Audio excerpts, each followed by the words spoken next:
Nakabihis nga pala ako niyan dahil pupunta ako ng MOA. First time ko nga niyan mag-commute papuntang MOA tapos mag-isa pa ako. At syempre naka-uniform tayo ng masid. Nagpasundo na nga lang ako dito ng tricycle papuntang sakayan ng jeep dahil umuulan. Dito naman ay nakasakay na ako ng jeep niya papuntang terminal ng mga bus. Dito nga lang ako bumaba sa may intersection dahil nandito yung mga sakayan ng bus papuntang Manila. Naglakad nga lang ako ng konti papuntang terminal. Medyo umuulan pa nga nung time na yan. Kaya itong sapatos ko na kulay puti baka pagdating ko doon ay kulay itim na siya. Sakto nga lang din itong pagdating ko ng terminal dahil paalis na din itong bus na papuntang Pasay. Mabilis nga lang yung naging biyahe ko dahil hindi na siya dumaan ng EDSA. At yung binayad ko na pamasahe dyan ay 135 simula San Fernando hanggang Pasay. Pagkababa ko dito ay tumawid naman ako dito sa kabilang daan dahil sasakay naman ako ng jeep papunta dun sa MOA. Medyo malapit lang naman sana siya pero dahil sinisave ko yung energy ko para mamaya kaya nag-jeep na lang ako. Nagtanong-tanong na nga lang din ako dito kung saan yung event. Yung isa ko nga napagtanungan dito ay itatanong din daw sana niya sa akin kung saan yung event. At dalawa na nga kami nito nagtatanungan. Mga alas 12 pa nga lang yan pero sobrang dami ng tao na naghihintay. Pero dahil hindi pa ako nagtatanghalian kaya naghanap muna ako ng makakainan. At kasama ko na nga din dyan yung pinagtanungan ko kanina dahil hindi pa daw din daw siya kumakain. Mag-isa nga lang din daw siya pumunta dyan pero siya ay galing lang ng Rizal. Dito kami kumain sa may Chowking dahil ito lang yung pinakamalapit. Ayan nga pala siya yung bagong naging kaibigan ko dito, yung mahabang buhok. Shoutout nga pala sa kanya dahil nilibre niya ako ng pagkain. Binabayaran ko nga pero ayaw niyang tanggapin. Pagkatapos kumain ay pumesto na ako dito. Alas 3 pa nga magpapakita yung inaabangan namin yan pero halos napuno na itong music hall. Hindi ko na nga mahanap yung naglibre sa akin ng pagkain yan dahil sa sobrang daming tao. Sa sobrang daming tao nga pati dun sa itaas ay punong-puno din. Grabe solid talaga, napakaraming kamag-anak. Malalayo pa nga yung pinanggalingan ng iba niyan. Yung isa ko nga nakausap niyan ay galing pa daw siya ng Cebu. Pumunta lang talaga siya ng Manila para makita si Sergio. Maya-maya nga lang ay nagsisigawan na itong mga tao.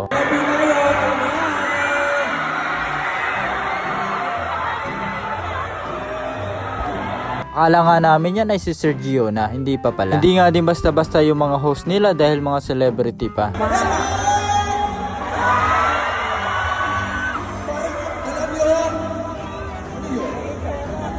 Maya-maya naman ay nagsisigawan na naman ulit sila. Pero sa pagkakataon na to ay totoo na talaga dahil si Sergio Ong na yung lumabas.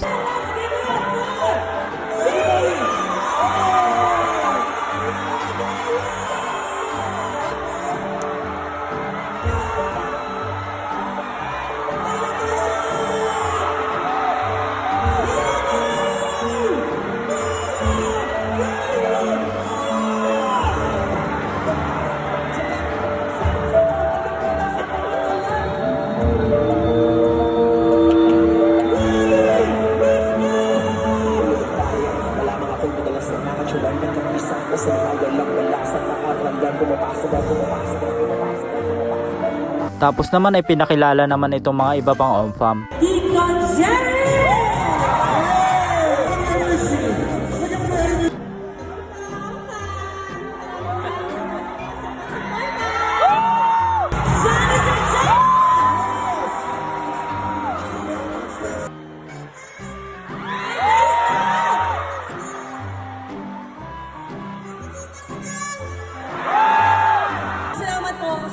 Pumunta dito at lalo na po sa nagmamahal sa aming pamilya, sa akin, sa mga anak ko, lalo na kay Gio, at sa lahat na na-inspired, kayo po ang gasolina ng OMFAM!